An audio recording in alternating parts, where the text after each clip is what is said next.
Olá, você que está acompanhando as redes sociais da Rádio Educadora, está começando aqui uma super edição para falar um pouquinho sobre artes marciais japonesas, mais especificadamente sobre o dojo daqui de Dois Vizinhos, o Inzando, que completa 25 anos no seu todo, na sua complexidade, na sua arte marcial, mas completando 7 anos aqui em Dois Vizinhos, e vai falar com a gente o Gustavo Peloy, que é professor aqui do dojo, para nos contar um pouquinho sobre as diferenças, algumas curiosidades, algumas perguntas populares sobre as artes marciais japonesas. Gustavo, conta pra gente qual que é a principal diferença das artes marciais e das artes marciais japonesas. O que mais diferencia esses dois tipos de artes? Natália, eu vou diferenciar um pouquinho mais, além das artes japonesas, para as demais artes. Eu vou diferenciar das demais artes, artes japonesas e artes japonesas tradicionais. Tá? Então, a gente tem um conceito um pouquinho diferente do que a gente vê de arte marcial, que a gente vê hoje em dia, por exemplo, no jiu-jitsu, no MMA no geral. A nossa arte ela é uma arte tradicional. E as artes tradicionais, elas buscam resgatar treinamentos que antigos guerreiros treinavam naquela época, né? Então, assim, são artes centenárias, né? Treinadas no Japão. Então, a gente não resgata somente essas práticas através da arte do corpo, né? Que seria a defesa pessoal, das armas que eles utilizavam em época de paz ou de guerra, né? Mas também a sua forma de viver, a sua cultura, o seu comportamento, né? Toda a tradição envolvida de um povo, que era o povo japonês, a gente busca resgatar isso e trazer para o dojo, para o nosso espaço, e passar tudo que tem de melhor para os alunos.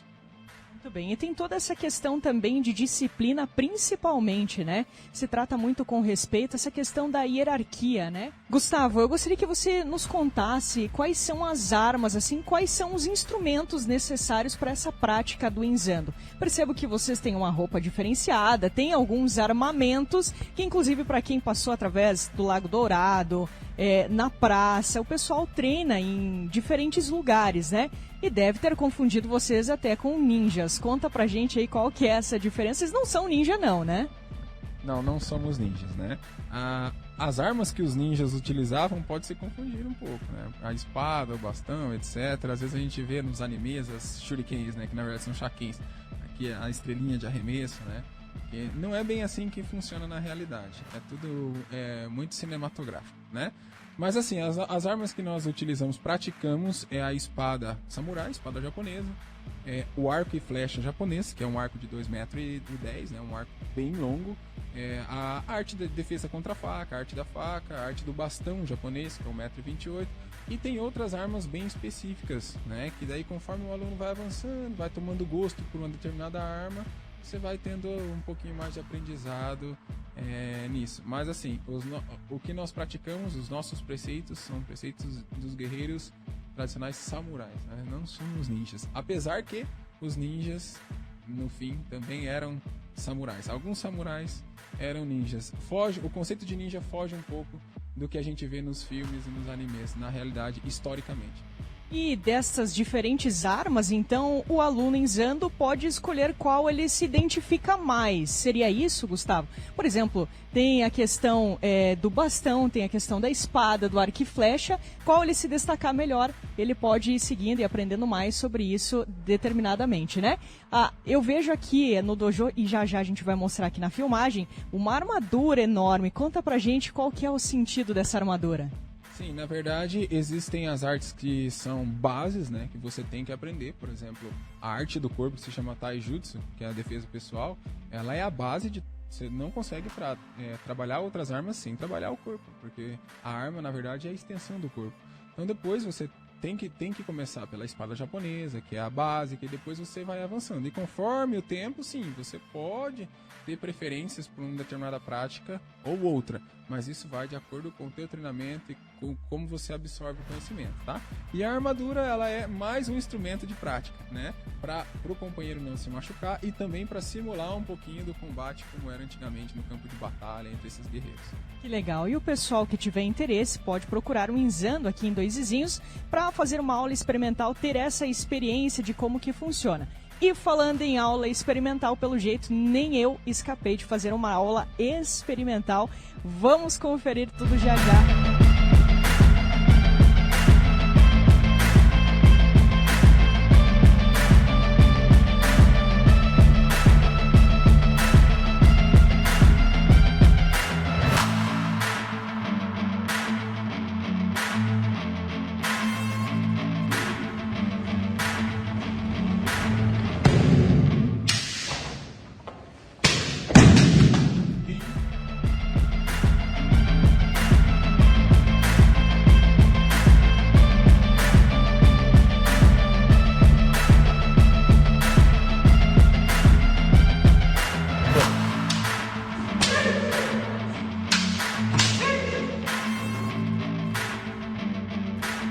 Depois de um treino iniciante, um tanto quanto já cansativo, mas muito empolgante, estou aqui para falar um pouquinho sobre as armas que a gente utilizou, né, Gustavo? São armamentos sem fio e justamente a armadura para proteger desses golpes, né? Exatamente. Aqui a gente tem a Shinai, que é uma espada de bambu, né, que ela amortece o impacto, né, geralmente utilizada com a armadura, né, para sentir o impacto, você sente o golpe, mas não machuca. Tá? E depois, para você simular um pouco mais real a espada japonesa, tem uma espada de madeira que se chama Bokuto ou Boken, né, com uma bainha, e você consegue praticar todos os movimentos com a espada, como uma espada de verdade. Depois a gente tem uma espada que não é a katana, se chama Iaito, que é uma espada sem fio, um pouco mais leve, que você consegue praticar os movimentos buscando a precisão, agilidade, destreza. E daí sim, para a prova de corte, você utiliza uma katana ou shinken, que seria a espada samurai com corte. E a armadura, Gustavo, fala um pouquinho mais sobre ela. Chama atenção, né? Pelo tamanho, por toda a preparação que tem que ter, né, para colocá-la. Sim, essa armadura aqui, ela se chama Bogu. É uma armadura moderna, né, desenvolvida em tempos de paz para a prática. Não era essa armadura que se utilizava em campo de batalha. A armadura em campo de batalha se chama Yoroi. Geralmente nos filmes dos samurais que a gente vê aquela armadura mais colorida, ou toda preta, toda vermelha. E daí tem aqueles capacetes, né, com uma imagem um pouco mais amedrontadora, ou um chifre, né, que é para impactar o adversário. Essas são Yoroi, que se chama essa armadura. Essa é uma armadura prática, para a prática, e protege muito bem quem está utilizando. Muito bem, obrigada, Gustavo, a todo o pessoal aqui do Dojo. Foi uma experiência incrível trazer para vocês aí de casa que estão assistindo esse vídeo, e para mim foi um conhecimento incrível.